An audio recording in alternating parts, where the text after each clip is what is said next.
equation of life is only this.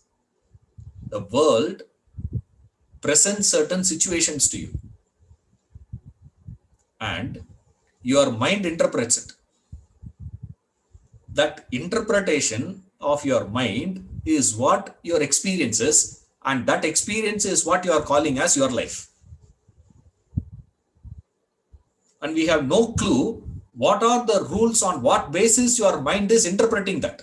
And then we keep complaining about life.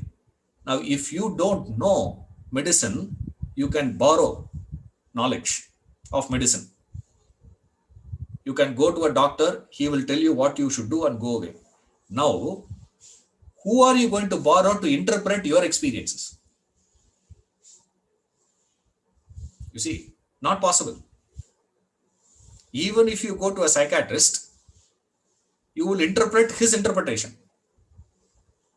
And he has to interpret his experience. That's where he gets into trouble. He can interpret your experience, but his experience,